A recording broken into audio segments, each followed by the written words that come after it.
Okay, good evening. Well, welcome to the second part of the Global Humanities Seminar Series.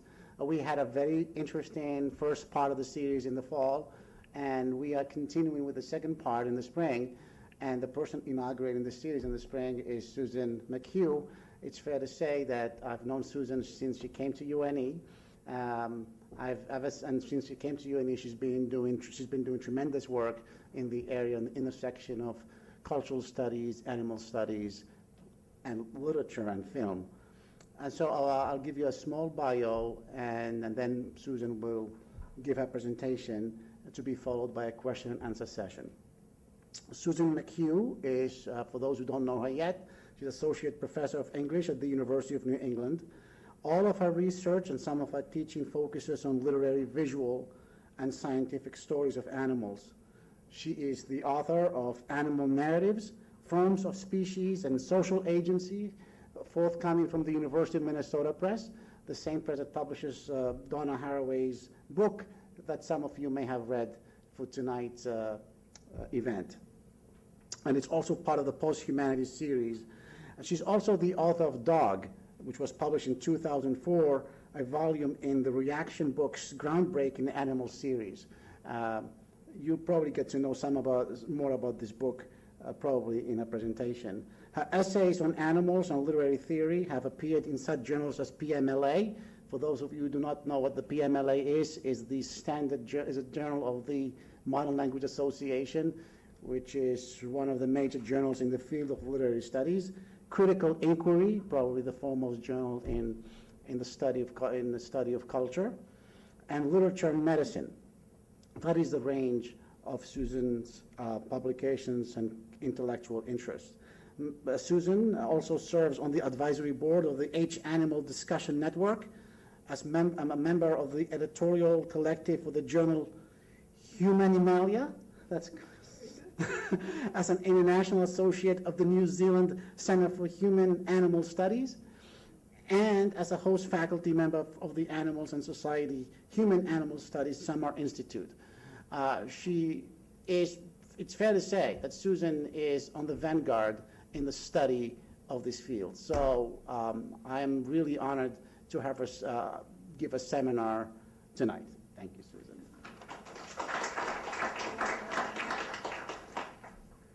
Thank you, Anwar. I'm going to switch over to a wireless here, so if you'll bear with me for a second. Yes, it's working. Yes, okay.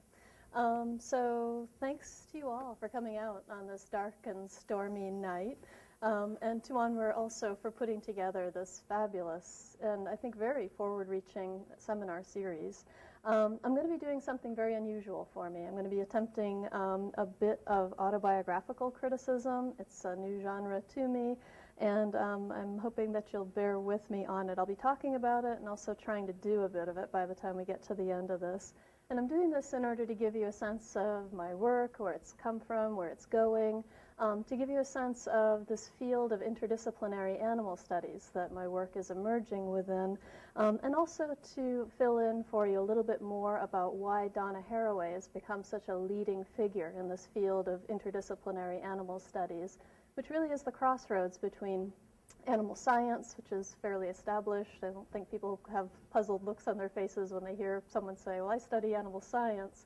But animal humanities, as some folks are beginning to call them, yeah, that raises a few more eyebrows. And the interfaces of these very productive interfaces, are what I'm going to be trying to fill in a little bit more about for you, especially through Haraway's most recent book, When Species Meet. As Anwar mentioned, it's one of the first volumes out in the Post-Humanities series by University of Minnesota Press, which my book will be appearing in later this year. Yes, that was a shameless plug.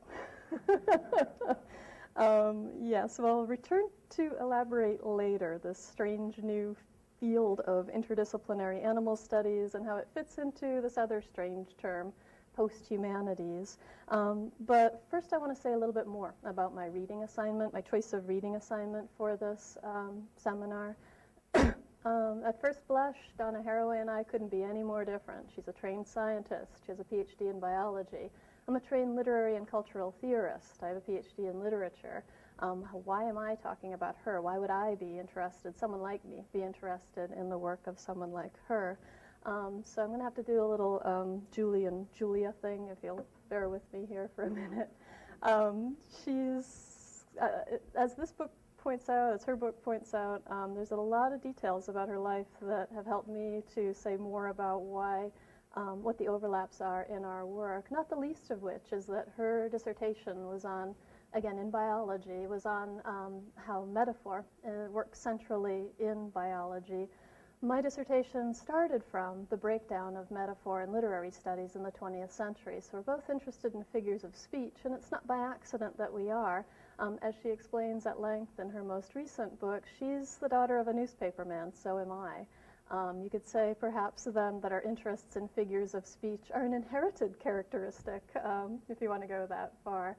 But I think that sort of begins in some ways to begin to lay some groundwork there for why we might be moving towards the same thing from different directions, and maybe too, most importantly, as I'll talk at length about tonight, that my work comes out of, my academic work comes out of my work in animal training, and her academic work has actually led her into work in animal training.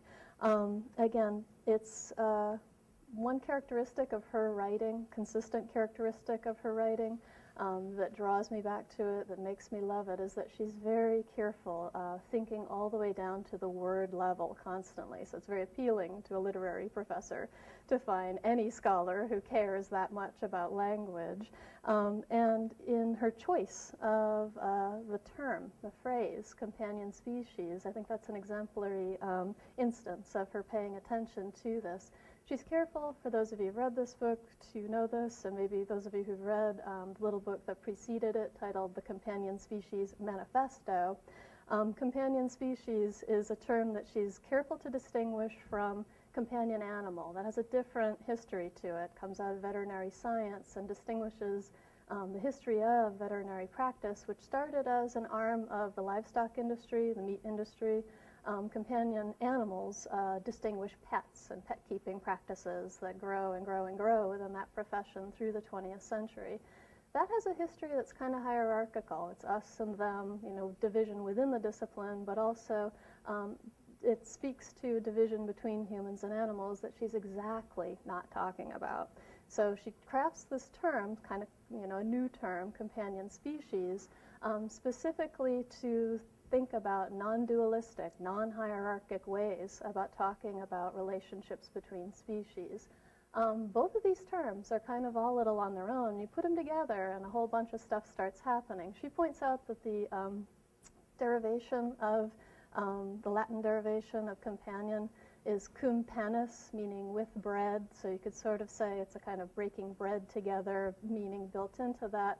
But she wants to tease it out a little further and says it's just with bread. And so it's a sense of eating with bread, what or whom you're not too sure of, that's built into that term, of being, as she says, mutually domesticated messmates. She uses that military term, messmates, and with inevitable problems of indigestion, of course.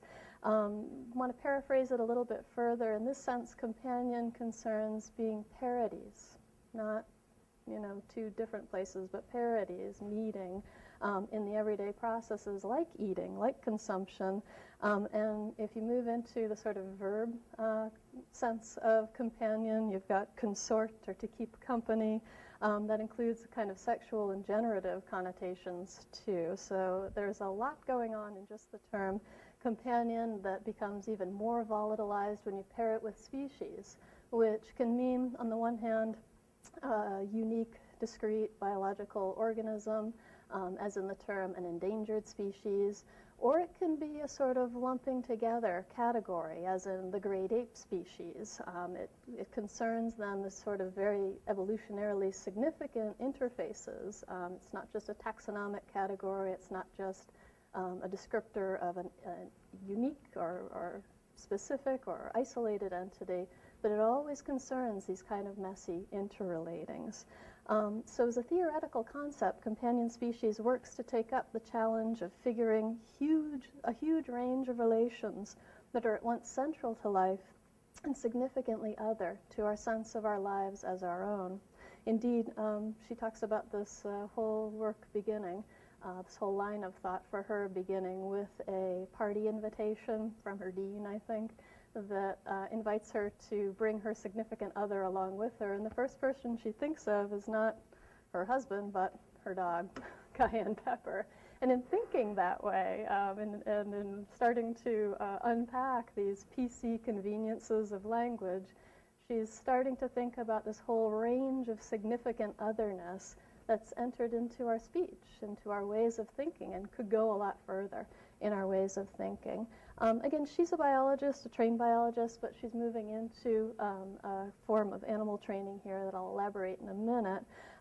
But I think it's important to remember that ideas, along with the realities of companion species, are always in flux in ways that we're just beginning to fathom. So throughout what I talk about, this is kind of a new territory in thinking and conceptual thought altogether. And for that reason, I think it really does need to be rooted, and she makes a great case for why it needs to be rooted in everyone's everyday practice as well. Biologists out there, you all know this, but for the benefit of others, I'll say a bit more about how ideas and concepts of life itself are beginning to change. Haraway elaborates towards the beginning of this book the importance of companion species relations to life itself by citing biologist Lynn Margulis's theory of symbiosis, which postulates that eukaryotic organisms survive only through cooperation at the cellular level. Symbiosis emphasizes that cells are constituted by partnerships of bacteria, and formerly independent bacteria, that is, decide to inhabit a cell, and that's what creates the cell from the beginning, and yeah, we know where it goes from there. So we think we do. We like to think, before this theory was posited, of humans as descended from bacteria, or we usually go the other way, not descended. We think of ourselves as growing up and better than. Again, hierarchic, dualistic ways of thinking. And this idea, this theory, begins to try to account for why the Human Genome Project, for instance, discovered bacterial insertions into human DNA. What's up with that? I thought we evolved away from that, or we're above that. Instead, this theory postulates that we still are bacteria, and some people find this a deeply humbling thought. I think in my next project I want to develop a bit more about how a more pressing implication of this theory, particularly in light of the commercialization of gene-modified organisms, is that genetic mutation does not occur randomly or blindly, but rather is negotiated purposefully and by many partners at the cellular level. In other words, genomes change across species lines, even within our own bodies sometimes, perhaps. This is the theory, anyhow. And with motives and purposes that are attributable to actors, along with actions that we're in dire need of words and figures even to think about. Again, that's something that I'm going to do next, so I can't really talk about it tonight, alas. Maybe you can tease me out in the questions about that. So Haraway's notions of companion species provides a starting point, and an especially useful one in developing this notion of non-anthropocentric agency, because it suggests a way of celebrating rather than bemoaning the newfound human condition of interdependence with other organisms, and at all levels of life. So she embraces Margulis's theory of symbiogenesis, or the biological forces of cross-species genetic manipulation through which all life evolves with the help of others. And she embraces it because it validates the evolutionary and other significances of what happens when species meet, and is prompting investigators to widen the focus beyond the conventional terms of the self and self-same reproduction. From this perspective, Margulis's theories become problematic not for having been avoided by scientists, although that's a problem for another time. The theories become problematic because of the ways in which they appear to have been retooled in order to affirm the status quo in science thought. As Margulis's work continues on through collaborations with her son, Dorian Sagan, begins to capitulate to the dictates of an older biological paradigm in which cells, selfish genes, and all other significant actions are read exclusively in terms of little individual actors. who are always microcosmic metaphors for the human subject. Margulis's more recent work reframes cellular partnerships in terms of autopoiesis, a holistic systems theory that is more friendly to the terms of human subjectivity, and this is precisely what Haraway objects to. She explains that such moves are theoretically incompatible with symbiogenesis because even this self-making process, autopoiesis, is premised on partnerships of significant others. Taking this biological theory at its word means that recursivity and relentless differentiation prove the far more important characteristics of companionable transactions across organisms. Casting this admittedly abstruse biological theory in more concrete terms, When Species Meet takes this point again and again through a startling range of examples. And these examples are all stories of humans and animals living together, working and playing every day in homes, in laboratories, in schools, and fieldwork, and most obviously, perhaps, in Haraway's stories of her own life and how that's led to the cross-species sporting fields of canine agility, where she competes together with her dog, Cayenne. And this is just an absolutely beautiful image. So that's Haraway's hand, and she's giving the right signal, and the dog's doing what it's supposed to be doing. Those of you who maybe have seen this online before or on the web, it's the fastest growing sport in the world right now, and it pretty much looks like dogs running through like little horse show type obstacles, and it's timed, it's fast. So it's a sport that requires the handler to run alongside the dog. It's a very physical sport, and one that Haraway, she says this is a book about being in her 60s, is finding challenging for a lot of reasons to be getting into. So I'll say a little bit more about that too, but just in case you're wondering what this is all about, yeah, that's what I'm talking about here, canine agility. There's a lot to think about just at the level of experimental biological theory with this idea of companion species, especially regarding the independent individual self as a flawed and deceptive, perhaps, foundational unit of thought. But the wide range of Haraway's examples here suggests that it's not just a problem plaguing science. Thinking about companion species relations leads to direct confrontations with the problems of representing animals, that is, the challenges to scientific, aesthetic, and even political representation of those who remain significantly other to us, even and perhaps most obviously when we elect to do things together. They present a formal challenge in the broadest sense. I'm a literary scholar, so mostly what I'm focusing on is attending to representational forms and narrative form in particular. That's my job. And in my work, it becomes even more clear, the more I get into it, that scientific and political representation are never easily separable from aesthetic representation. In a recent interview, Haraway chafed, however, at the implication that the form of this book is problematic. The idea that the largely autobiographical and epistolary or letter-writing passages that flesh out the bulk of When Species Meet is merely self-indulgent. In her interviewer's terms, it's indulgent, I quote, along the lines of a lot of other academic criticism, especially feminist criticism, which in recent decades turned to metaphor and to memoir and autobiography. She counters that this approach is actually doing theory more in the vernacular, a method that has always, to her, included several voices and idioms that are brought together not by antagonism, but rather by attachment sites. What does she mean by attachment sites? And her personal tales, I think, about getting involved in canine agility are really important in this way because they illustrate how she works through models of kinship to something more complicated. For instance, there are these conversations and discussions that she brings us into between her dog's breeders and geneticists, looking at this particular breed of dog. And the more the breeders are getting involved in talking with the geneticists, the more they realize they have a lot to learn from each other, and the more they realize they have a lot to share, and it's their common interest, the site of attachment, their attachment to this kind of dog that brings them together, all of them. Perhaps these attachment sites, these ideas of finding and negotiating attachment sites, become most poignant when she gets to the most personal parts of this book, which is towards the middle, where she's trying to figure out a way of connecting with her dying elderly father. He was a sports writer all his life. His passion for baseball, which is all the more amazing, because there's this wonderful, that it's all the more amazing because he's a childhood survivor of polio.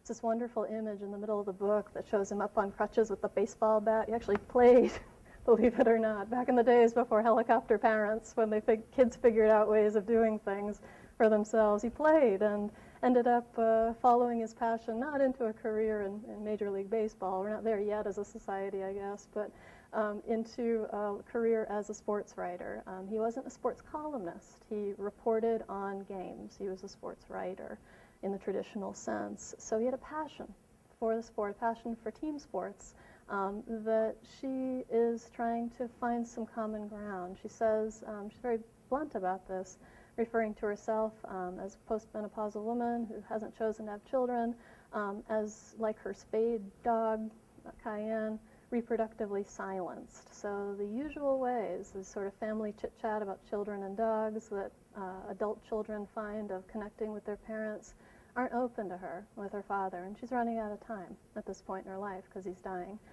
So they figure out a way of connecting to each other through finding their shared passions in sports. And his interests were only in human sports, and hers is strictly in this human-animal sport. So they have to figure out a language. They don't really know what they're talking about, and they don't really know how to do this. And there's this wonderful letter. It's an exchange of letters between her and her father. This wonderful letter where her father describes watching the videos of them in a competition and finally getting it. So the penny drops at some point. And it's just really very beautiful, very poignant just at the human level, that through this attachment site, again to sport, that you move into a different place, that you move into a new way of thinking. This, for Haraway, also leads her to question the lives of dogs in human worlds. There's a passage which is fast becoming infamous in this book, titled Klingon Warrior Princess, I believe, if you want to look for it later, that describes elaborately the rules of a game that her dog has come up with another dog, and it's a dry humping game. Yeah, I won't go into the details. You can look for them later. But what's so wonderful and special about it, I read a lot of dog narratives. I know a lot about how people generally approach what to dogs seems like a very ordinary gesture. At least it's something that is in their vernacular. Most dogs that I know seem to know that. But it's also an incredibly complex behavior. For them, it has all sorts of meanings that we can't even begin to fathom, this humping gesture. And it's hard to find a writer who actually writes with sympathy in an attempt to understand what's going on in this elaborately choreographed and often repeated game, that she's trying to approach it with sympathy. Usually what we fall back on in our culture, especially our puritanical culture, is to sort of disrupt or stop or, kill the dog's joy, in other words. Even people who love their dog write about being so frustrated with that behavior and stopping it. Instead, she's stepping back as a scientist, as an observer, and just recording what she sees going on. Yes, you're snickering. I see this out in the audience. Probably out there in TV land, you're snickering too. That's good. At least you're laughing. I mean, this is the problem, that people are silent about it. And again, finding ways to talk about it, negotiating these rules of play, and understanding, or trying to understand, the concept of play itself as more complicated than we usually give it credit for, particularly, as she says, when you're negotiating rules across bodies that barely understand each other but enjoy what they are doing enough to want to keep doing it. That's a pretty complex behavior. That's the sort of thing that, along with trying to relate these stories, along with trying to share them, is well worth doing, in part because it hasn't been done much before, but also because it opens up entirely different ways of thinking about their significances. Again, as I hinted a little bit earlier, what she's doing in working through these rules of play and these various different sites, contact zones or attachment sites, is grounding what could otherwise quickly become a very abstruse concept of the post-humanities in everyday lives, in lives that are lived, shared, complicated, but nonetheless, for most folks, ordinary and out there. Perhaps the most challenging critique in this book is of the shared ethical failures of philosophy as well as science in guiding animal laboratory research. There's a little punchy chapter towards the beginning of this book that does this, that shows us how training out of the lab and in the playing fields of agility, Haraway begins to see how technique, method, calculation, these are all characteristics not simply of instrumentalists that instrumentalist scientists appeal to justify working on animals in laboratories, but these are all the same characteristics, again, technique, method, and calculation that utilitarianist philosophers have used to justify animal rights critiques of that work. There's a sort of dead end, sort of locking horns that Haraway is trying to get us to move out of. And she's trying to get us to move out of it by bringing us back to the very first thing that should come before considerations of technique, method, and calculation, and that is responsiveness to what's going on, and trying to figure out ways of being responsive, not always just to dogs dry humping, but being responsive in responsible ways to what we're doing when we sacrifice animals in laboratories. Again, there's not a good language for talking about this, and that makes it so that the debates, the ethics that could follow from them are automatically hampered from the start, get shut down before they really get to anywhere that matters in people's lives, especially the people who do this every day, for whom this is ordinary. Yeah. To pursue this responsive ethics, we don't just need other ways of doing things, she argues, but also other words, too. And I'd add we'd need to consider more carefully other forms beyond words that up to now have been commandeered by literary and other strictly disciplinary studies. My own approach has been to elaborate how thinking beyond the terms of human subjectivity shapes the development of literary theory and even forms of literature like fiction, more specifically to question why this happens largely in the past century. So now I'm going to shift here and talk a little bit more about my own work. As I hinted earlier, the academic discipline of literature is an inauspicious place to begin this kind of investigation. Literary animal studies are framed by a paradox. On the one hand, animals abound in literature in all ages and all cultures. You can't find, it's very difficult not to find the animals in the texts. But on the other hand, it's been very rare that literary studies takes up animals systematically in any way. When attended to at all, literary scholars look at animals largely in terms of metaphor. And it's really only in the last couple of decades that this has begun to change. So we have, for instance, paramount here, the poet and critic Percy Bysshe Shelley making the famous argument about romantic poets that a poet is a nightingale. And in this little fragment that I've given you, he's citing the most famous representation of the romantic artist's transcendence of human society, namely John Keats's 1819 poem, Ode to a Nightingale. He's doing that. He's referencing this poem, this famous romantic paramount poem, and he's also limiting the literary animal's value to a figure for expressing the artist's increasing sense of political alienation. He's only treating it as a metaphor. Skip ahead 100 years, the same sort of move is still going on here. This is a very different argument for formalist aesthetics made by the likewise poet and critic T.S. Eliot, who's offering a different justification for prizing the self-same poetic bird. The Ode of Keats, he says, contains a number of feelings which have nothing particular to do with the nightingale, but which the nightingale, partly because of its attractive name and partly because of its reputation, serve to bring together. Sounds scientistic? It's supposed to. This is the science of literary formalism that T.S. Eliot and his cadre are pushing forward as a way of sort of bringing literary studies into line to compete with the sciences in the university. And ultimately, they argue, to win. We are the center of all the work of the university, learning how to read and interpret things properly.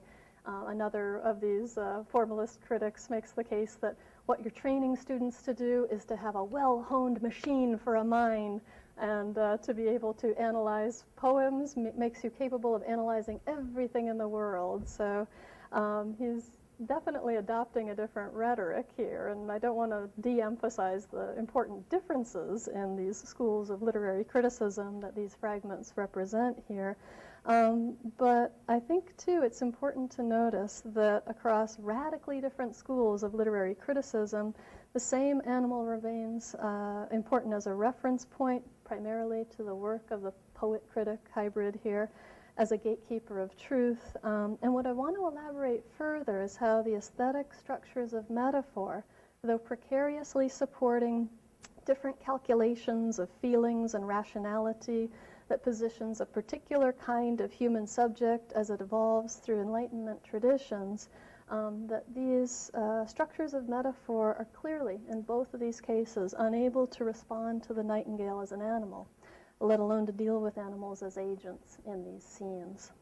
In the genre of fiction, this problem is compounded by theories of the novel form as giving rise to this Enlightenment subject. The idea being that you read novels in the 18th century and people start to think of themselves as political subjects for the first time. Novels work as kind of handbooks for learning how to be a discrete self and to assert yourself as a political subject. The aesthetic subject provides you with a model for reading yourself and your own lives and the lives of others in this way. But a gaping hole in this rise of the novel argument, at least in English anyhow, is that forms do not automatically follow the functions of literature. At around the same time as Eliot was writing, the Irish novelist and cultural critic George Moore observed that this rise of the novel in English aesthetically and popularly lagged centuries behind its counterpart in other languages, namely French and Russian, arguing that the so-called great English novels of the 18th century lack intimacy of thought and feeling.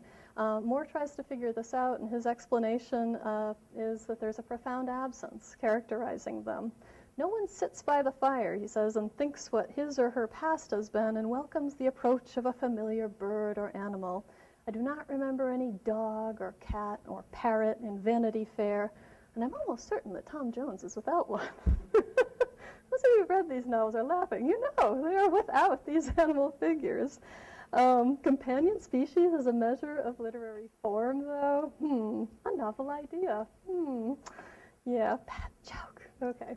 So it's a fabulous passage, this. I was just delighted when I stumbled upon it in my research because Moore is not only anticipating the structuralist rise of the novel theory that actually comes in the 1950s. So decades later, he's seeing where people could go with this line of thinking, but he's also anticipating its post-structuralist critique that's really only happened in the past few decades.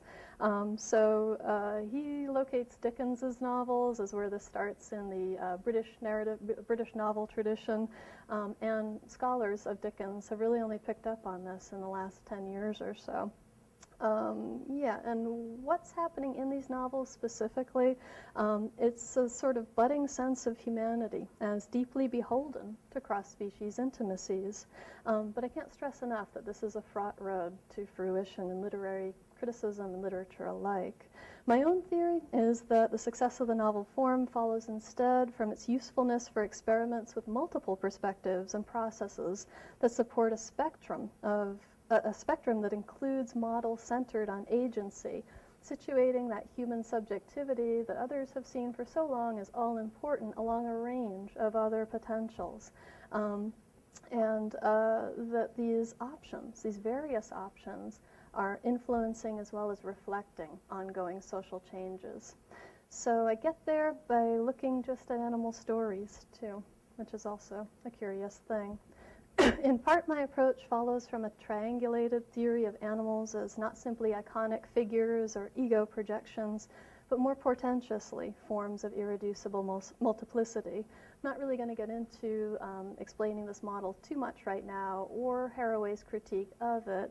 I think just the important thing that I wanted to emphasize here is perhaps the most intriguing potential of this theory, that animals can have different potentials, and that is that any one animal can serve in any of these three capacities. Any one representation of animals, like the poetic nightingale, could be doing all three things, for instance. Okay, so you feeling exhausted yet? Yes? It's because I just galloped you through 200 years of literary theory. Our first-year students, at least I give them a semester to get this far. We just went buzzing along. Okay. Yeah, so we went from Romanticism to formalism to structuralism to post-structuralism. I'm out of breath. All right, so let's talk a little bit more about animal narratives here. My book, my method has been to track a set of stories really, as they mutate across time. And I'm really only looking at the 20th century, in part because, as Moore suggests, this is something that isn't really thought about much, if at all, until the 20th century, but also because the 20th century is pretty significant for companion species relations stories. And it's significant in part because you don't expect it to be. The last century is the century of extinction, right? Famously, John Berger argues that the modern period itself is characterized by animals as disappearing, not animals becoming significant, but being erased or effaced.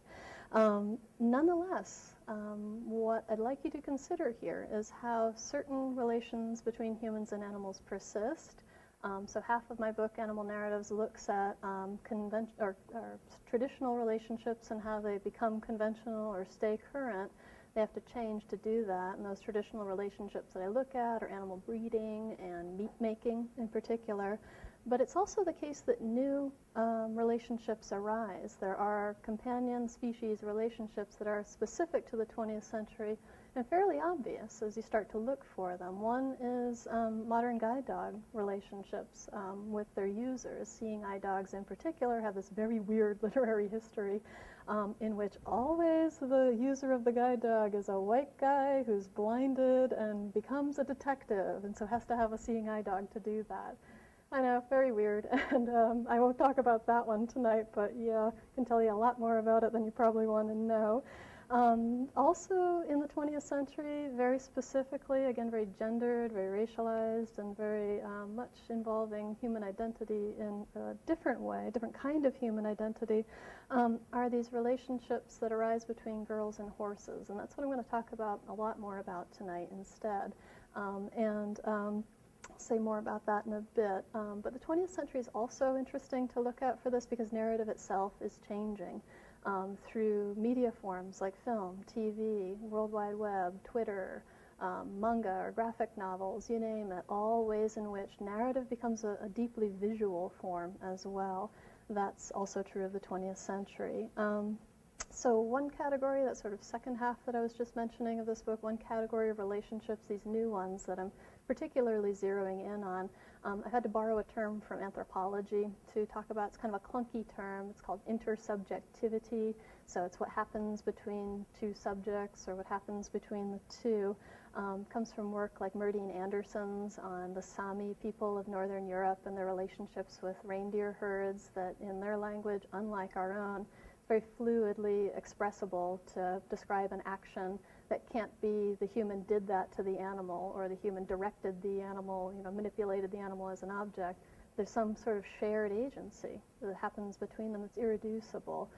That's the language, that's the concept that I'm trying to work with here. And that's a language that erupts over and over again in the literature of service animals, that this is such a high level of training that there's no way you can manipulate or dominate a dog into doing the sorts of things that they have to do as part of their everyday work.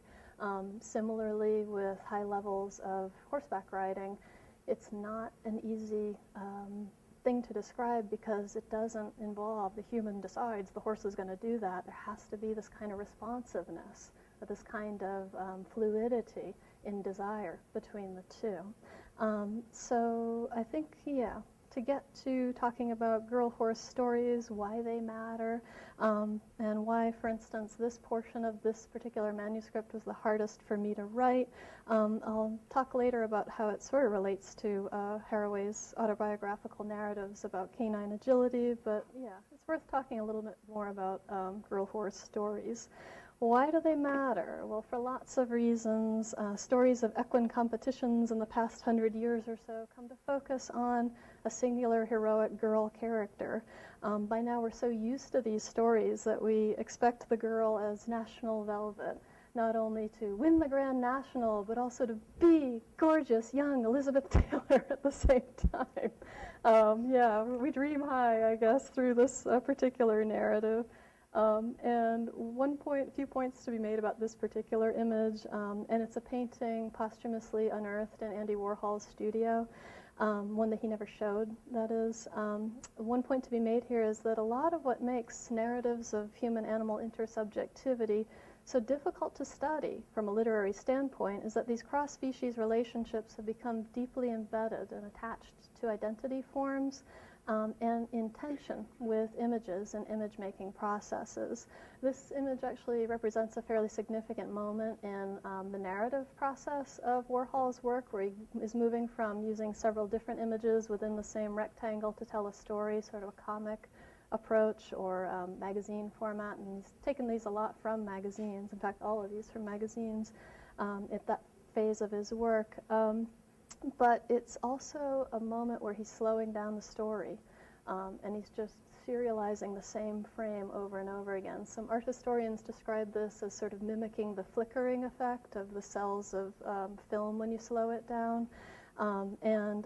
It's also, therefore, I love this image because it's about image making and the technologies of image making. So the way he's used silkscreen and manipulated it in a very unclean kind of way here is important. It's important because the novel and film versions of National Velvet feature girls doing this. There are scenes that don't make sense in terms of winning the Grand National, just getting from point A to point B, but that they are repeated. They are scenes featuring girls making and playing with pictures of horses, and ultimately preserving and protecting the narrative integrity of these images. But you're already thinking, I know this, that this is making a kind of stretch here, aren't you? Those of you who spend a lot of time around children, tell me where to find the horse toys, on the pink side or the blue side of the toy store. Yeah, you're nodding. This is a stupid question, right? Everybody knows where to find them, right? No, actually, it's not a stupid question to those of us who've paid attention to and tracked representations of girls and horses across time, because historically, these kinds of representations are as rare as hen's teeth. They're the sort of thing that you cannot find until the 20th century. You can count on one hand the numbers of paintings of girls and ponies together in the 19th century. Very strange, I know, you don't believe me, but it's true. Go find them, surprise me. I think you're going to find that it's not there. Why then is this a historically recent phenomenon? How did these powerful associations rise? You all know what side of the toy store this should be on, right? Why do you know this already, and why is this so recent, this knowledge? Lots of reasons, don't want to go into all of them, but the few to mention are, of course, the displacement of horses as the sort of engines of transport, of industry and military. They're displaced, of course, by planes, trains, and automobiles in the 20th century. And so horses don't disappear from our culture, but they migrate to a certain segment. They remain economically important, but they are just pretty much restricted to the field of sports. So thinking about how horses now are associated with leisure, that's one of the forces here. Another, much more surprising, that I discovered in my research is that in a lovely article called History from Down Under, the case is made for clothing conventions, and particularly underwear, for getting women involved in sports in the beginning of the 20th century. So underwear, especially elastic-banded, elastic leg banding in underwear clothing technologies, makes it so that underwear, this kind of underwear, isn't just a foundation garment, but the foundation of women's sports in general. And riding, of course, benefits tremendously from this, because girls can suddenly ride astride, and they couldn't really, they couldn't continue to ride astride as they grew up. So these two sorts of different trajectories, as changes in potentials for women in sports and girls in sports, and for horses in our culture, sort of converge and create something, a condition that becomes patently obvious through the 20th century, and that is women and girls come to compete alongside their male counterparts in sports like dressage, show jumping, and cross-country riding, that 3-day event that in the Olympics is one of the few competitive fields where men and women are allowed to compete against each other. Usually Olympics are gender segregated, those sports. This is one where female riders and male riders are both competing against each other in the same events. What starts to happen is that women win, as likely as not. As often as the men are winning, women are winning. So it's an interesting moment because there's a profound hope for social equality in human terms that then gets built into these, again, unique 20th century stories of girls and horses from the start. And also, as I started to track them across time through the 20th century, I started to notice that a nasty backlash is being built into it too. So tell me what you find when you actually go into the toy store and you head over to that pink side. Would you really expect to find this? Yes, some of you have found it. I found it by Googling doing a Google image search for pink plastic pony doll, and honestly, I just didn't know what to do with it at first. I've shared it with one of Donna Haraway's students, Natalie Hansen, and she's written about My Little Pony dolls. You recognize what these are? She was blotzed. I mean, she just couldn't believe that such a thing existed. I'm not actually sure that such a thing does exist. It's a photo, an image taken from a toy prototype convention. So I'm not sure that this thing was ever marketed, and I will call it a thing, thank you. I don't really feel like justifying it, except to say that in finding it, I found it included a lot on feminist blogs who propose that term horse doll with a W to describe what's going on there. But I think it's with anger and with humor that they are calling attention to this. It's funny in some sense, but if you think about it, and you think about it in the context of what the potentials are and how it instead leads to that, forcing a sort of cheapened sense of sex into the girl-horse imaginary, it becomes very disturbing. But it also links up with a lot, I think, of what's happening in the sort of backlash vein. One evolutionary biologist rather nakedly owns the operative assumption built into this toy that horses are a kind of training ground for infantile female sexuality, positing them, and I'm reading his quote here, as consolation for the great injustice done to girls by nature, of awakening sexually years before the boys in their class who are still playing with their train sets when girls are already sighing, "Trigger," when they actually mean Simon or Jeremy.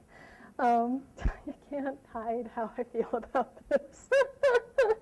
I can't hide how I answer this question either. You probably can hear the collective snigger of horsewomen everywhere. Oh, the presumptions of Professor Filthy here. How does he know what girls are actually thinking? That's the big question here, I think. Such accounts raise huge concerns about the abuses of evolutionary rhetorics. After all, the historic novelty of such associations leaves no evolutionary time for the compensation of frustrated reproductive mechanisms here. If he's making this case in the context of evolutionary biology, it's not even working for him at that level. But what it does explain, I think, this kind of quote, is a nasty twist in the story of girls and horses. That is, the increasingly virulent and sexualized violence now directed at their togetherness in girl-horse narratives. Has anyone seen the 1970s film International Velvet that was billed as the sequel to National Velvet? Be prepared to be disturbed, because young Tatum O'Neal is chased by a drunken car full of boys who are angry with her for snubbing their sexual advances, and she's riding a horse and they're chasing her in a car, and she falls from the horse, the car crashes, and the boys burn to death. It's just really amazingly not pretty, really disturbing portion of what in many ways is a very disturbing story. How about the 1990s film The Horse Whisperer? Some people have seen this, so you know what I'm talking about here, because the beginning of that The first 90 pages of the novel sold this. That became a bestseller. He got a huge advance for this novel. He hadn't even written it yet because of that beginning, and that beginning to ruin it for everyone so you don't have to go see it. It's this magical trail ride that these young girls go out on their horses in the snow, and they're having a wonderful time, and it's beautiful. It's cinematographically beautiful. And then they get flattened by a semi. The girls and the horses are mutilated and killed. It's just one of the most disturbing moments in cinema, and yet this is something that's increasingly happening and more graphically happening in girl horse narratives in the 20th century. The wonder is not that such associations arise, I guess, so much as that they can continue to loft utopian dreaming in girl horse stories, that they don't get in the way of this continuing ideal that happens. This is why I think these narrative developments might be understood best through the ways in which they do and don't relay the mechanisms of intersubjectivity through which these human-animal working units achieve ultimately such historic greatness in the arenas of sport. Again, the early stories, like Enid Bagnold's 1935 novel, National Velvet, and the 1944 that was a bestseller. The blockbuster film comes out within a decade, starring Elizabeth Taylor, as you saw. And that novel is misshelved today with juvenile fictions, very disturbing. That all of these earlier texts are at pains to relate not just the daily grind of training, but also to clarify how, in this instance, it involves the much harder imaginative training that enables these girls and horses together to blast open what exclusively had been, up to that point, a man's world. That's why it's so important that these narratives, I think, include images of image play itself, sequences that concern conscious and deliberate negotiations of radically different relations with bodies and bodily relating that hones their competitive edge, making it so that they not only enter transformative spheres, but also do so in a way that enables them to triumph in these contact zones. These representational patterns, I think, echo Haraway's stories in insisting that some aesthetic developments in narrative form are matters of life and death. And if you'll indulge me a bit, likewise I want to venture into autobiography to flesh out such a very bold claim. Part of what makes this difficult and necessary for me to write about is that I used to inhabit this particular contact zone. Yes, that's me, and a very talented friend a long time ago, and he was just 6 years old. The ground line's kind of unfortunate because you can't really see that, maybe you can sort of fill it in, that it's at least a 3 or 4 foot fence, and he's jumping it as if it's an 8 or 12 foot fence. He has a lot of talent. He's doing it not with his knees tucked up, like he's barely doing it. He's just sort of flinging himself, and I'm going along for the ride there. This isn't an example of stellar riding. It's just a slice of my life. To substantiate what follows here. This is something that I draw from. This is an experience that I had that I draw from, but I don't write about ever, actually. So that's why I'm sort of doing something new and, for me, weird here. And I was lucky then and diligent enough to be open to some extraordinary moments, this one included, and a different one that I like to that I've tried to struggle to tell the story of concerns this horse when he was a bit younger, when he was just 4. This is a story that I've tried and failed to write about for years, so please bear with me here. I had turned him out into one riding ring, just an ordinary day, while I was riding another horse in another riding ring nearby. This one, Bally, was very young at the time, very mouthy, and he started quickly, immediately, to play with the lone bar that was resting across the gate to the ring. In retrospect, a single bar between a 4-year-old horse who doesn't have a lot together in his brains, yeah, it wasn't a good plan, I think. But nonetheless, yeah, so I put him out there and then took off with the other horse to ride in a ring where I could sort of see him now and then. He was sort of down here, and every time I came around this corner, I could check in to make sure he was okay and nothing was going on there. And I just sort of settled into an everyday training routine, and then set a sort of goal for myself, which was to practice something called flying changes. That's when, at a canter or a gallop, you get the horse to, in one stride, change the lead, as they call it. And to do it in a kind of way that's seamless, and it's done with split second, within one stride like that. It requires communication through the seat. Riding instructors will tell you that you have several contact points, your hands, your legs, and your seat, otherwise known as your crotch. It's a communicative tool in riding, believe it or not. I know we're a puritanical society. We're not supposed to talk about these things. We're not supposed to know about them, but you can't do high-level riding without using everything to your advantage. And the seat's a very subtle communicative tool, believe it or not. It's the one thing, it's the one way in which you can give the signal to do the flying change. So it's very hard to teach because you can't actually watch someone doing it, or you can watch them but you can't see what's going on. It involves a very subtle shift in balance of your weight, and if it's overdone, it just sort of, everything gets messed up. And yeah, I was just trying to get it, couldn't get it, fine, just quit for the day on that. Went back to cantering around the ring and noticed out of the corner of my eye the little horse pick up the bar and drop it at his feet. He's completely free. It could have been another beginning of the Horse Whisperer scene of him just taking off and me trying to flail after him out into the road. And yeah, that's not what happened, though. Instead, what happened was something that was incredibly magical and incredibly difficult for me to communicate. What happened from my perspective was that I saw him, that happened, the bar dropped, and within the stride, the horse I was on changed leads, and we cantered around the corner, cantered out the gate, which you're never supposed to do at a riding ring, and within not even 10 seconds, we were standing in front of the little horse as, his 4-year-old brain working. You can hear the gears grinding. The bar is down. I am free, stepping forward. His foot hadn't hit the ground yet when we were in his face. And if I tried to think about this, if I had tried to say, okay, he's going to get loose, we better go, it wouldn't have been fast enough. It wouldn't have happened that way. Something else was going on there. What did I experience? Did I experience training as the ultimate domination of the animal, and I'm using him as my instrument to do whatever powerful thing?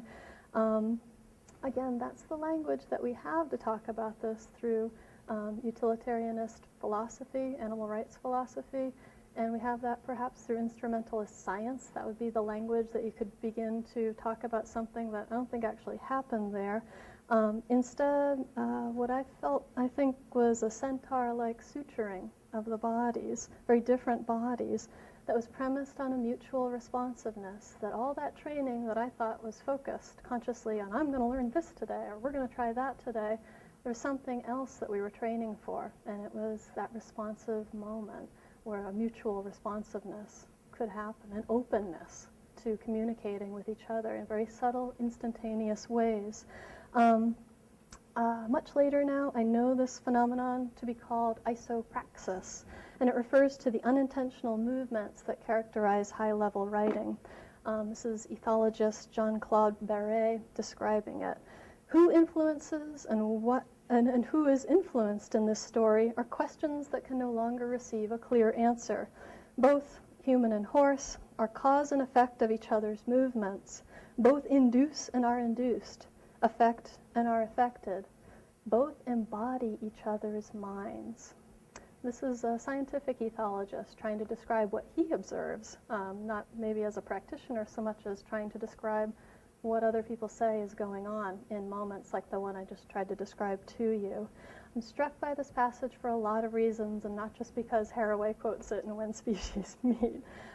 It also echoes, again, that working unit language of guide dogs, where people say things like, Winnie is my eyes. What is your relationship with your eyes? Just, whoa, I don't know how to do this, and this is a different world that I'm not used to thinking about. It also justifies the need for the kind of narrative image play that I've just been talking about, characterizes girl-horse fictions throughout, whether they're, predominantly hopeful, as in the early National Velvets, or predominantly scary and frightening, like International Velvet and The Horse Whisperer. I think this passage also is important because it locates a kind of thinking, a concept, but also a way of thinking that's incredibly dangerous to the self-centered, self-indulgent model of subjectivity that I've been at pains to explain here limits thinking across the arts and the sciences. It's dangerous, indeed, to the pigeonholing of thinking in disciplines that are good at disciplining human bodies only at the expense of attending to their production through companion species relations. As I mentioned earlier, my work follows narratives as they mutate across verbal and visual forms, and one of the images that I write about in Animal Narratives is from this beautiful project by a very young and incredibly talented Australian artist named Kate James. Please don't try this at home. Please, no one, try this at home. I gasp, here, I'll do this every time I see this, because yeah, I remember being trusting enough to try this sort of stunt with 1 or 2 or maybe 3 of all the horses I've ever known. So I knew before asking and finding out for sure that this is the artist herself and a horse she's known for years. She says her first love, who she grew up with, her Appaloosa mare, Succotash. So I knew this wasn't something that anyone in good conscience would do with a model and a horse they'd never met before, or at least not do it without expecting the likely possibility of mortal injuries, really. It's a very, very dangerous thing, but it looks so easy. It looks so beautiful. It looks so fragile, because it is. The title of this piece is genius, too. It's called "The World is a Dangerous Place." I love that because it reminds me of a time when I was talking with Marcus Friedrich, whom some of you know is our colleague here in biology at UNE. Actually, we were comparing scars of injuries sustained in the line of duty as absent-minded professors. We share this in common. We don't really pay attention to what's going on around us. And finally, he said, life is dangerous. That's what keeps it interesting. And I thought, you know, this really describes a lot more than just my habit of getting scars all the time by not paying attention to what's going on around me immediately, thinking way too up in my head. This is an observation that I want to conclude by asking you to apply to relations of companion species, to considering how the playing fields of canine agility and equestrian sports that I've been sketched above here require a sense of curiosity that is dangerous and above all self-endangering. In Haraway's terms, it's a sense of curiosity as a precious and a fragile and a not very nice virtue. By engaging the sense in which curiosity holds transformative potentials for bodies, species, even disciplines, these kinds of animal stories, along with their telling, here come to matter as more than just illustrations of ideas or concepts. This approach to narrative practice has its own integrity, demands that narrative be taken as having its own integrity, which in turn demands being taken on its own terms. And to conclude, citing Haraway again, this approach grounds the most developed theory that I've ever done. Thank you.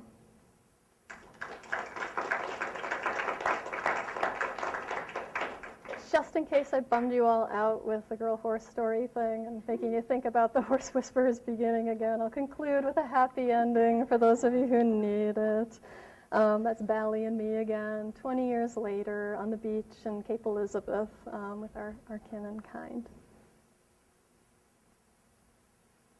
So, questions? Should probably go back to the beginning here. Yes, Tim. That was very powerful. Thank you. You know, you talk about horses and dogs. I mean, these are species that I sort of assume, or that you can assume have some kind of empathic relationship with humans. What about other species? I mean, can you make the same kind of statements about cats, other animals that you might have a close relationship with? Yeah, the companion species portion of it, I think, is, again, really important because, again, it's about parity is meeting. I don't know about you, but every time I try to herd my cats, I get hurt. I'm allergic to cats. Oh, okay. Good anti-cats. I think it really, this line of thinking challenges a lot of the theories of domestication that have happened so far, of thinking of animals primarily in instrumentalist terms as subordinated or tamed by us. It forces you to start thinking of how dogs go a long way towards learning how to live with us. They have to do that in order to live with us successfully. I'm a survivor of childhood dog bite. This part of my face was hanging on by the skin when I was a 4-year-old. And a very talented, wonderful plastic surgeon makes it so that you brought that out very well, Jim. I didn't know your face. Very kind, thank you. But yeah, no, it's not as obvious as it could be, but I've thought a lot about that too, about how dogs do an awful lot of work.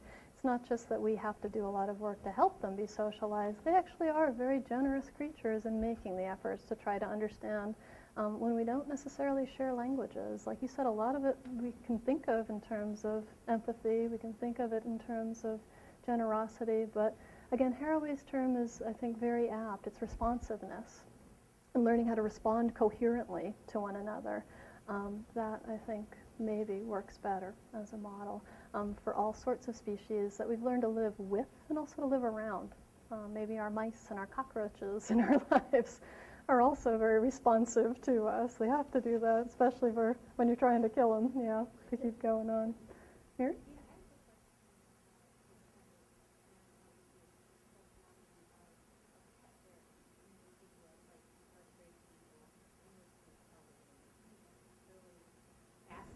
Yeah.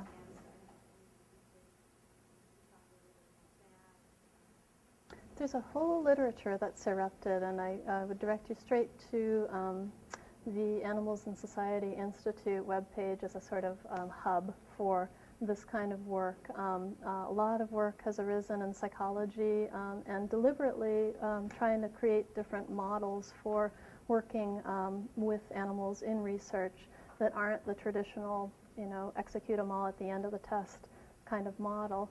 And through that research, where people have been taking relationships between people and their animals seriously, starting to track their health and well-being, I think you see these studies come up now and then that you're much more less likely to have high blood pressure, for instance, if you own a dog. And these sorts of data that have come out of it really affirm companion species relationships by and large. That I think the prison rehab ones are relatively recent, so there's not a long-term study of that yet, but I think all of those studies, as far as I know, all of those projects, those experiments, have unprecedentedly wonderful results. So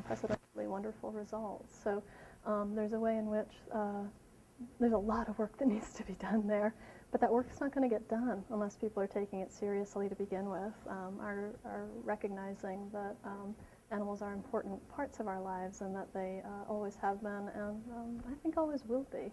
But yeah, it's a good question. Yes? I have two questions, but I'm going to leave some space in between. Someone else. Can you speak in the microphone? Oh, sorry, I forgot.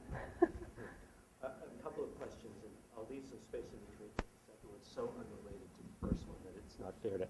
Excuse me, just do this for you. Thank you. The second one is so unrelated to the first that it's not fair to ask them together.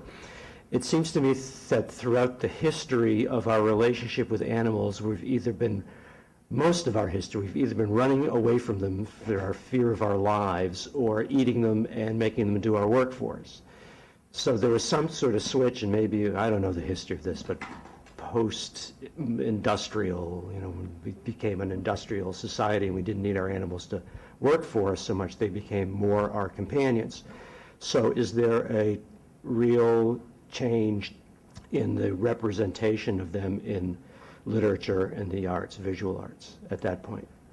Great question, Peter. I'll try to approach it really from the terms of representation itself, because what's fascinating, and there's this wonderful book by an anthropologist, Matt Cartmill, titled A View to a Death in the Morning, and it's an anthropology of hunting. And what's so fascinating about it is the beginning of the book, where he sets up this man the hunter idea, right, that this is our human evolutionary role. And he tracks how this is an invention of scientists in the early 20th century, that people didn't think about humans that way before. Anthropologists in the beginning of the 20th century became enamored of this idea and then tried to get all the data they could to retrofit this theory that they had. And it's amazing and fascinating to think of how much power representations have, because again, this is another one by the turn of the 21st century that's so ingrained in our ways of thinking, it's really hard to imagine that we aren't that this isn't true of us, that this isn't our story. That stories have this very fluid and very powerful influence on what we look at and how we look at what we look at. It's just endlessly fascinating to me. Now, thinking in terms of, these companion species relationships and how across art and culture it reflects certain changes and certain consistencies as well.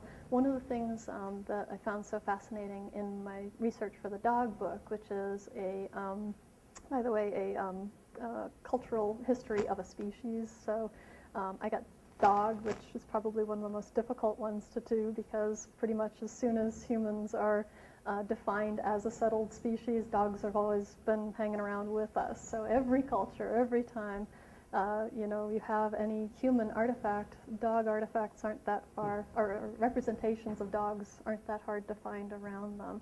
Bones of dogs are found around settlement sites, the earliest fire pits and that sort of thing, where we think people began to settle, or human civilization began, as the story goes.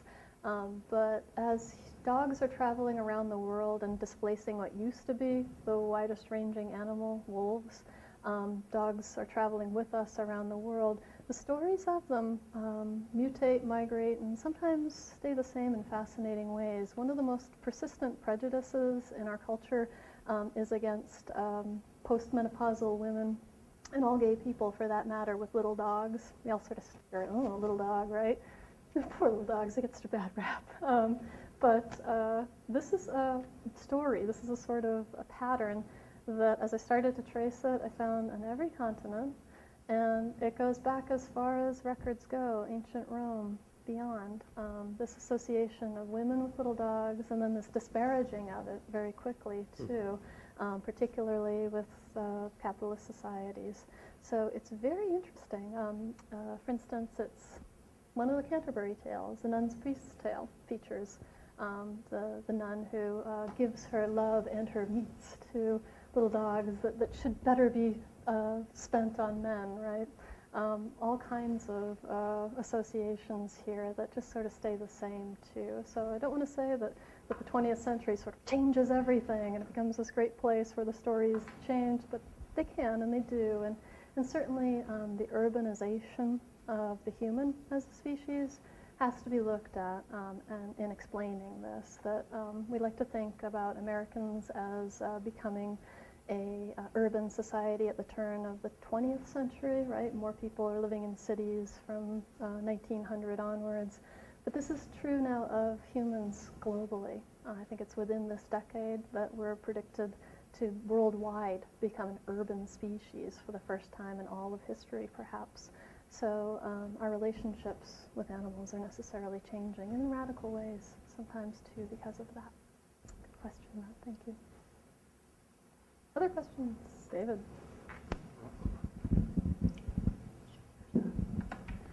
Hey, so have you seen the recent article about the stray dogs in Moscow taking the subway? Yes, Anwar forwarded it to me. That's fantastic, isn't it? People have sent it to me since, but yes. There was a lot in what you had to say that I simply didn't understand. And there were some things that I understood sufficiently to agree with, and some things I understood sufficiently to be perplexed about. So if I could ask you a couple questions about the latter. This fellow Deckers that you gave the quote for, I mean, that sounded Freudian to me. It didn't sound like anything that an evolutionary biologist in the right mind would say. And by which I mean, of course, that didn't come across in the right way. In other words, I didn't see any residue or any indication of Darwinian thinking in his claim. So, I mean, was he purporting to give an evolutionary account? It's an odd moment in an otherwise very intriguing book. I think it's a one-off moment, you're right, that I've isolated it and somewhat unfairly painted him. But on the other hand, there's a way in which its dearest pet is a evolutionary theory of bestiality, as significant to human evolution, and he similarly, finds examples from all over the world in all different cultures.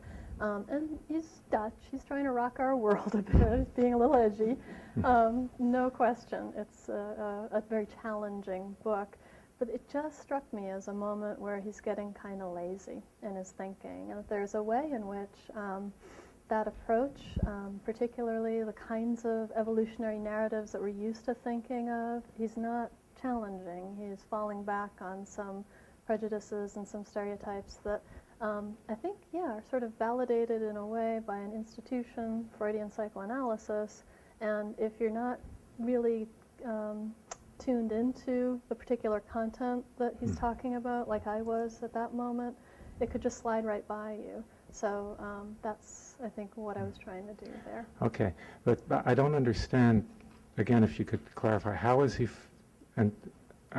this is not rhetorical, it's a genuine question.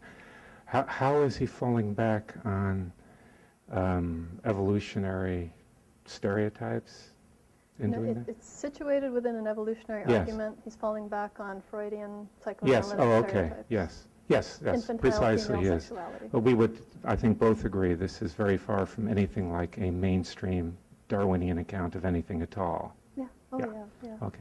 The other thing that puzzled me was you made a couple references to something in my area, utilitarian philosophers. Yeah. The first one had to do with Haraway's, if I understood correctly, Haraway was claiming that the utilitarian thinking about animal experimentation was insufficient or misguided or something. Insufficient. Insufficient. Okay, and she made some sort of recommendation that it be supplemented or replaced by responsiveness? Well, recentered by this notion of responsiveness. Could you explain that to me? Well, I guess it sounds like there's a particular tradition of utilitarianist philosophy that you have in mind here, so maybe elaborate that first. Well, when one says utilitarian philosophy, we're talking about a moral theory which states that the moral value of an act or a practice is based on the degree to which it promotes non-moral good as opposed to the alternatives. Mm-hmm. So in other words, something's good if something is good, morally good, to the extent that it maximizes non-moral good. So something morally good if to the extent it maximizes non-moral good in relation to what else one might do, in relation to the alternatives.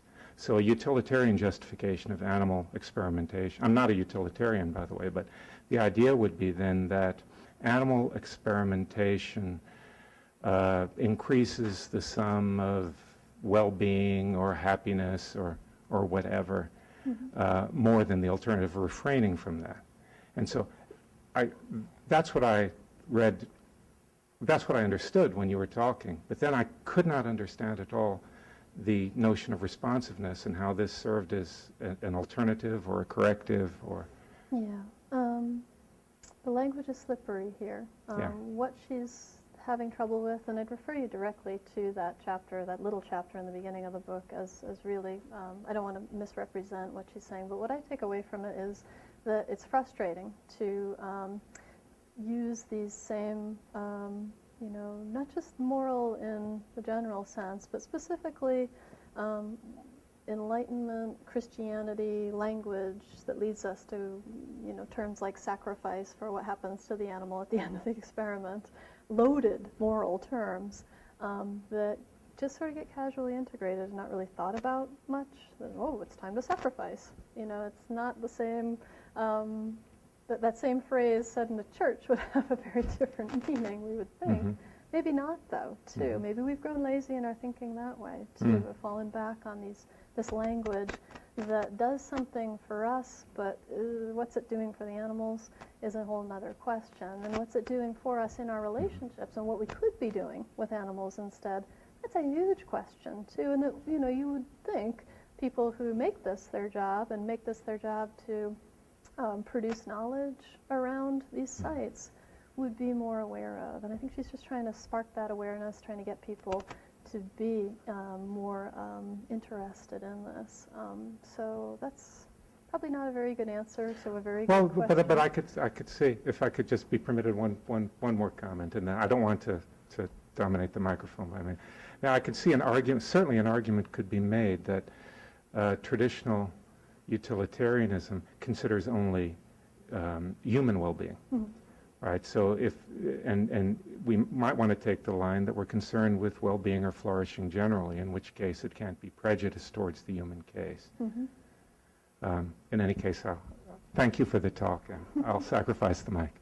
Well, what I take away from that, too, and what I take away from her work here, is a way of thinking of what I do is not necessarily beholden to philosophy, and I'll give you just a little wee anecdote from an exchange that I had over the summer with the utilitarianist philosopher Peter Singer, famous author of Animal Liberation, who, after a panel that I was on teaching animal studies in tertiary environments, asked the question. I was on the panel with a philosopher and with a psychologist who actually does cultural studies work in an English department now, very interesting person, and I was just talking about my animals literature and culture course.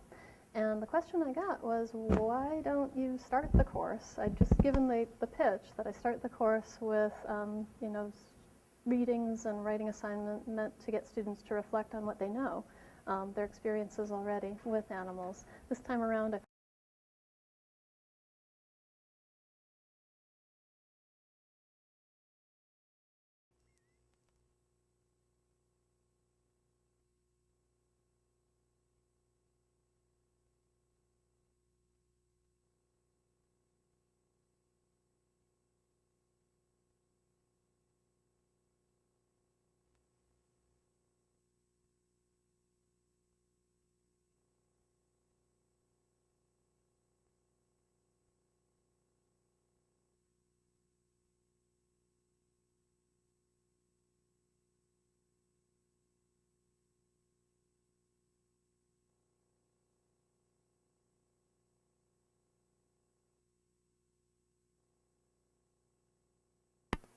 I appreciate in a very different way the challenges that you're faced with as you try to write about animals, or as you try to incorporate animals into your art somehow.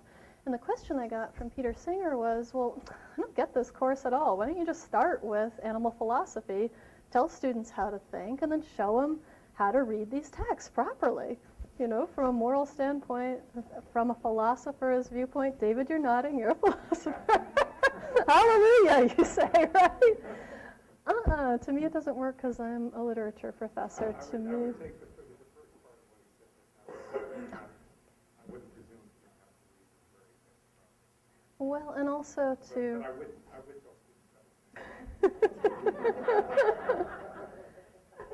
But this was my case, this was my pitch here tonight, this was my story then, and I'm sticking to it, that engagement with literature, if you really take artists at their word, if you really take writers at their word, creative writers, you really have to engage in that creative thought practice as well. And you can't do that without these different sites or these different interfaces of disciplines, but you also can't do that without understanding that the ways things, the forms that people work with have an integrity and really need to be taken with on their own terms. And I'm borrowing the phrasing here of my friend, the art historian Steve Baker, who makes this case in the much more dangerous zone of contemporary animal art right now, too. Ooh, exciting. Do you want to read them? Go ahead and read them, and read them aloud to the audience so I can read it. Okay. First one, no, the second one. First one will be this one. Oh, from R. George Young, who is giving a lecture as part of the series later in the spring. Yes. Susan, fascinating lecture. Could you say whether much research is being done on animals' fields of awareness not necessarily shared by humans? I know Rupert Sheldrake has written about dogs who almost telepathically know when their people are coming home. Anything more like that going on? That's a whole, like the ethological work on animals that's being done through journals like AnthroZoos, Society and Animals, PICETA, I can't remember what the acronym is, what that stands for, Psychologists for the Ethical Treatment of Animals, I think it is. Their journal are definitely publishing studies like that. And there's a lot more of work emerging as people start to, again, take very ordinary animals that can be found all over the place as research subjects and figure out methods of experimentation that are measurable, are controllable, but involve animals living in more ordinary environments like human homes. That kind of work is happening. It's been happening for a few decades now again, but I think it's flourishing as far as I can tell, those sorts of studies. So.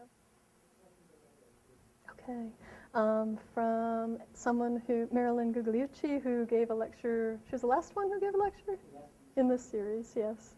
So this was fabulous. And as a Morgan horse owner, she says, your talk resonated with me on many levels. In the field of aging, her specialty, it is known that when communicating with other people, only 7% comes from words, 38% from voice tone, and 55% from body language. That's within our species. It appears an important point related to the companion species is the concept of mindfulness and how it serves to aid us in the awareness of movement and tone in communication. Would appreciate hearing your thoughts, feelings on this. Thank you. Yeah, okay, so that's just a different take, I think, perhaps on David's question in some ways about what the role of mindfulness is in these spheres that I'm talking about here and how that mindfulness migrates out into a bunch of different locations. But I like about this question especially that she's bringing us back to how it applies within the species. So why does this matter? Why should I care about people who play with their dogs or people who grew up with horses? It's not just about, individual experiences. It's about shared potentials and what we can learn from people and others who are radically different from us and continue to do so. And that can happen between people. Again, it's a sort of openness to recursivity and relentless differentiation that's at the root of this significant otherness, and what makes otherness, what makes some differences that matter. So, yeah, it's fabulous. Okay.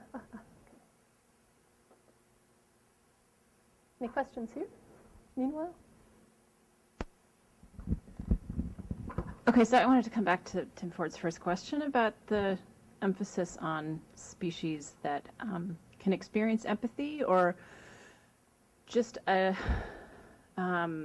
emphasis on a kind of anthropocentric, if that's the right word, animals. And if we're in some sense creating a distinction between animals whom we can see some humanness in, or who have what we would call empathy or ability to sort of sense certain things like these special dogs.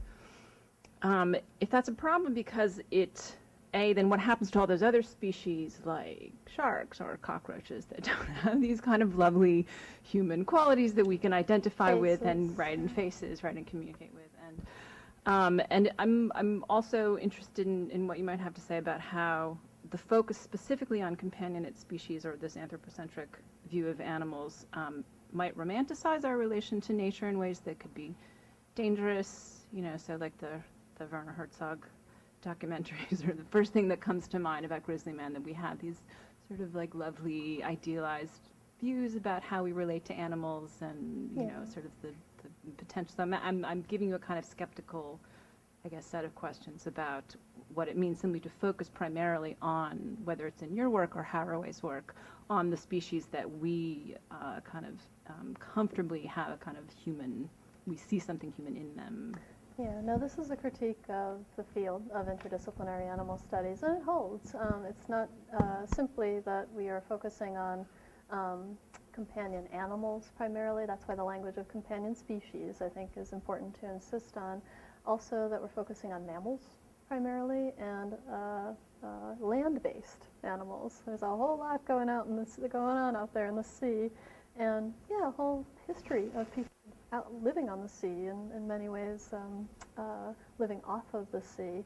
that is perhaps one of the most dangerously under-considered aspects from an environmental perspective right now, the rape of the oceans, the ways in which the oceans are dying around us, and that we're not paying enough attention to companion species like phytoplankton who provide us with oxygen, and we provide them with oil spills. I don't really know.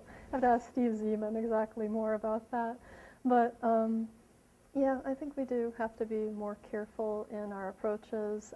But I think it's also, there's a sort of logic to the field having developed in this way, in part because people do underestimate the sort of ordinariness of these relationships too, that there's often a lot going on there that isn't necessarily attended to carefully enough.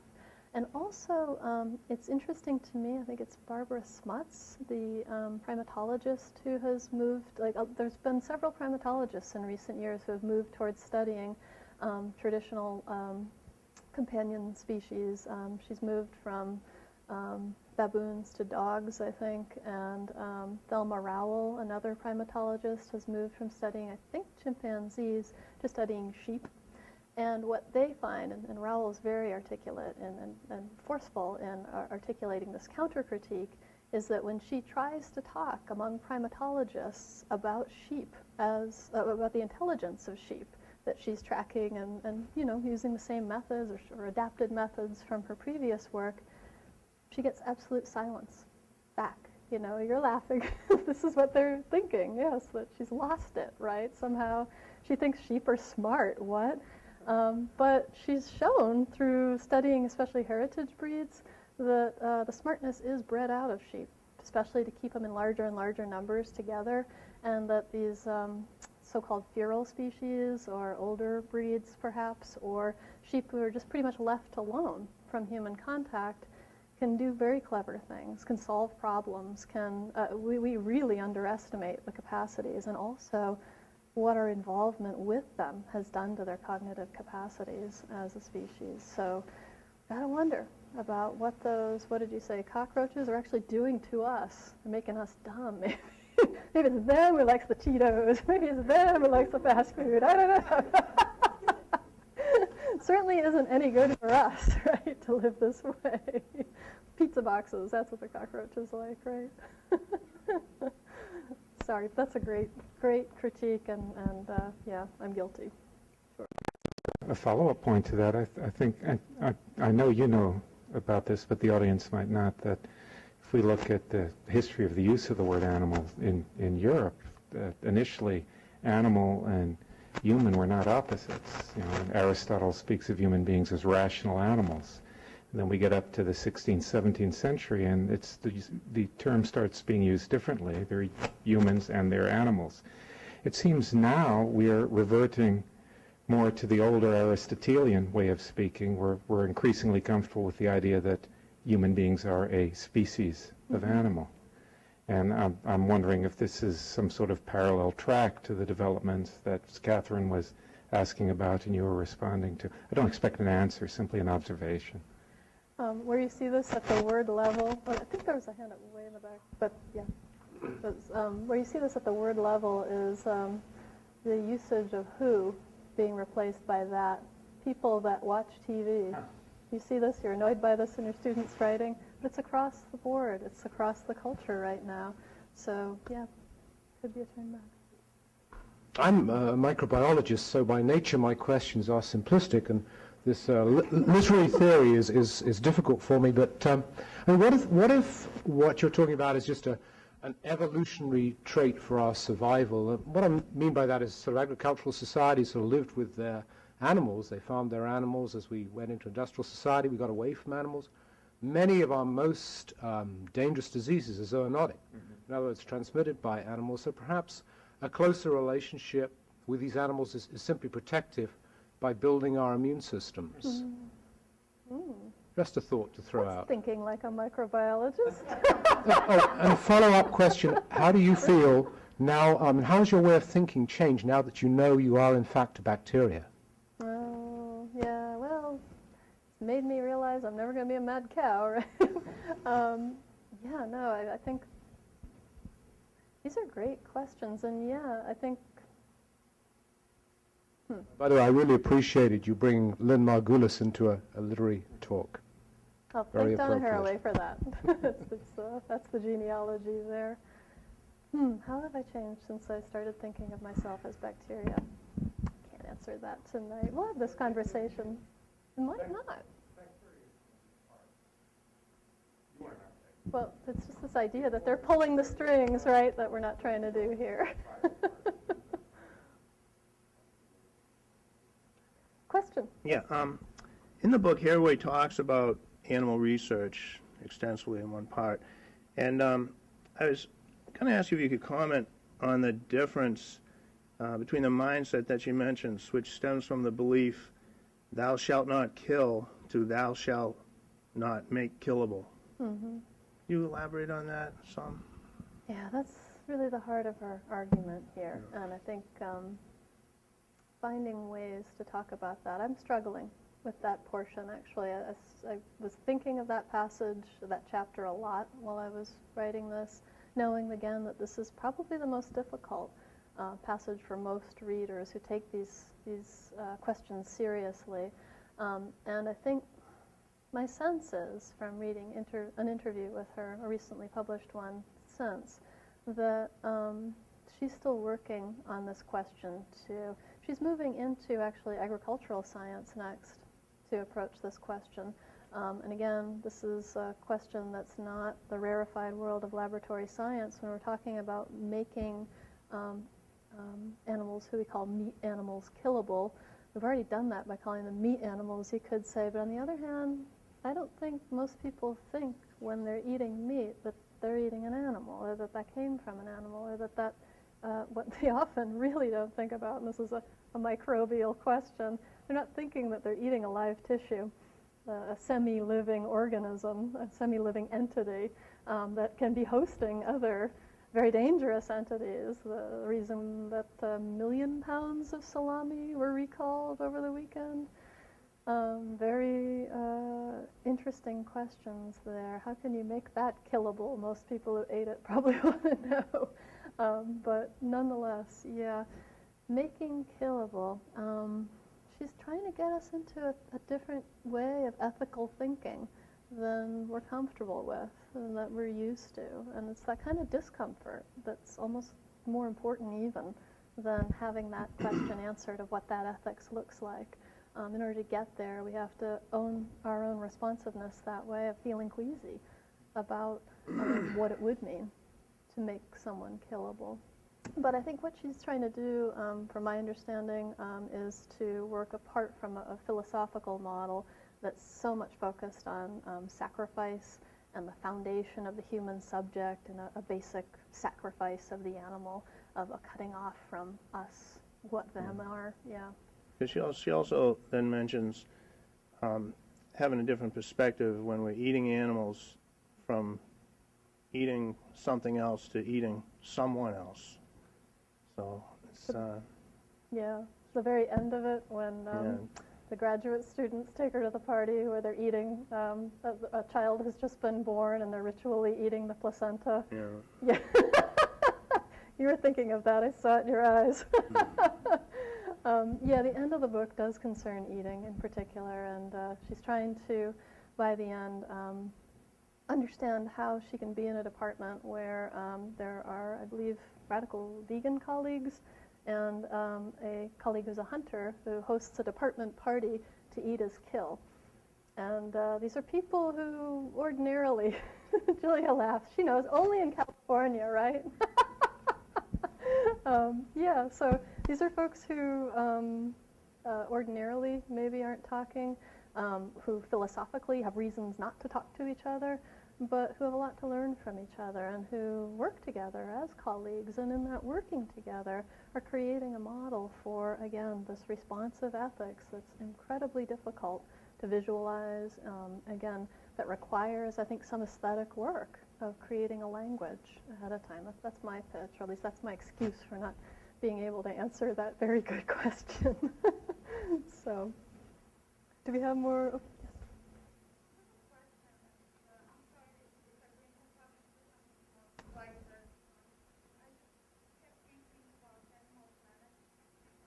Mm-hmm. Although there are a lot of shows that I would ask you how you would connect them. Two shows, the Animal Psychic, the woman who talks to different animals, and the other one is the Crocodile Man. So they present two different intersubjectivities, especially the woman who claims that she actually understands what they say and can communicate back to them what the owner wants to say. Mm-hmm. So she comes as a mediator of this human-animal communication. And on the other hand, the guy who was fighting and imposing his subjectivity on one of the most dangerous animals. So I was just wondering how you see, and I should admit I didn't read the book, so now I would read it with particular perspective. No problem. I think Animal Planet, I don't have cable anymore, so I don't watch it. I think it's one of those things that I would get sucked into like that, though, if I did have cable. And the range of programming there is fascinating, and a subject that, it would be very interesting to talk to the producers about what they think they're doing with that show.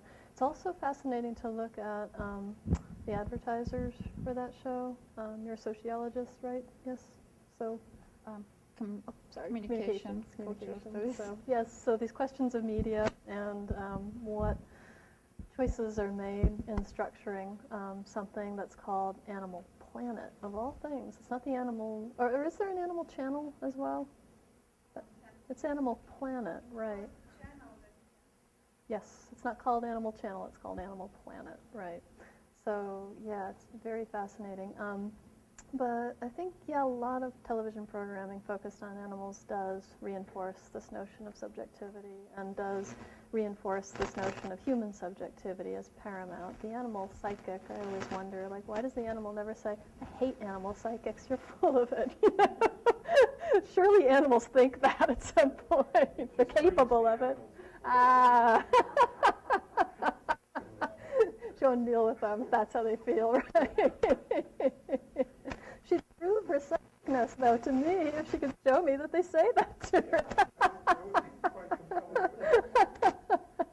Oh, I'm joking, but I think, once you start to look for that, it's very, not just easy to find, but it's also disturbing, because that there are a range of possibilities of conveying that message, and that they are used pretty aggressively to convey that message, that the human is dominating the animal, that inferior humans are inferior because they're insufficiently dominating the animal, that there are ways in which, there's a psychological problem with someone who doesn't get along with their pet. There's all kinds of messages coming through these shows that if you could take this step back, that Haraway's inviting us to take back from it and try to think about other possibilities, other ways of understanding what's happening in these interactions, a lot of things start to look different. The cultural contexts in which they're occurring, the historical moments at which they're occurring, these are all important factors that something, that is pretty dangerously seductive about Animal Planet doesn't really encourage you to critique, doesn't really encourage you to think more carefully about.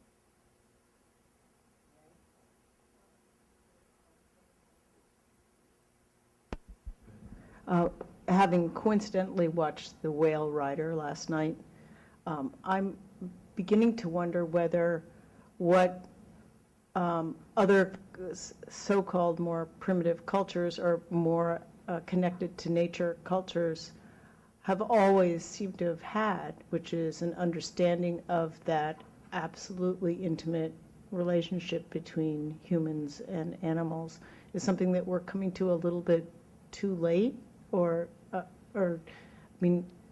can we ever get to that sensitivity as in the sort of more industrialized Western, it seems to be Western culture, that come from those other cultures that have had it for a long time?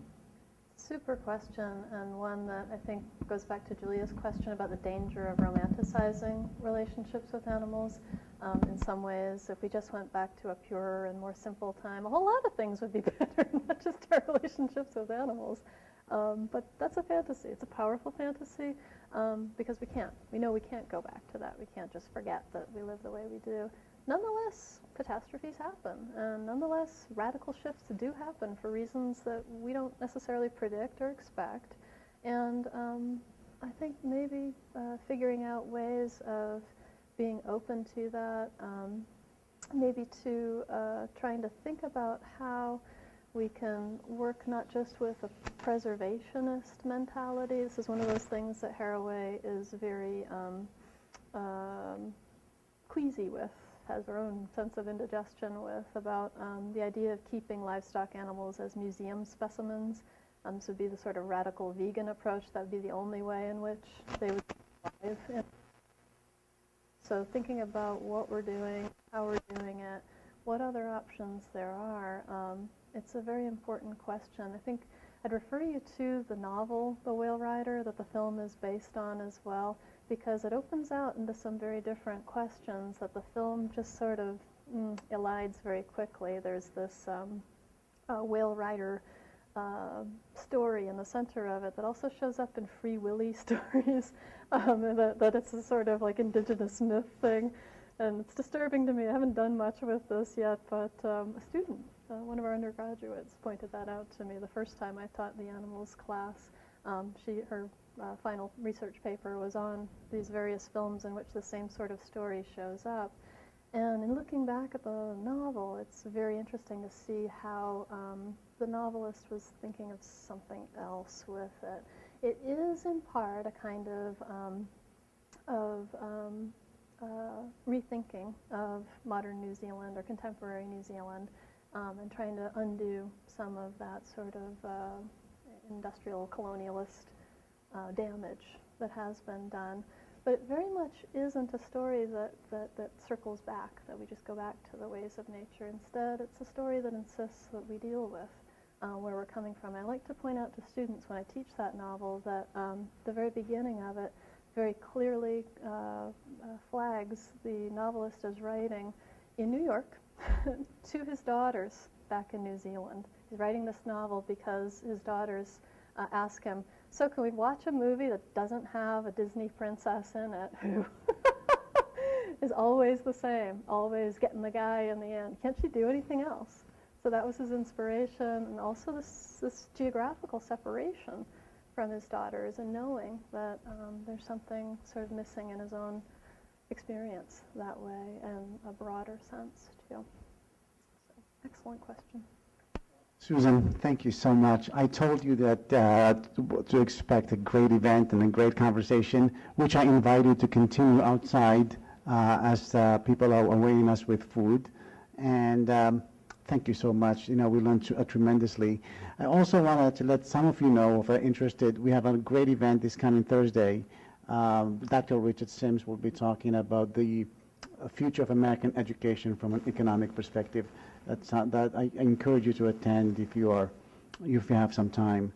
So let us continue the conversation with in the same place. Yes. Susan, thank you so much. What an honor. Thank you, Anwar. Thank you all for hanging out. This is excellent.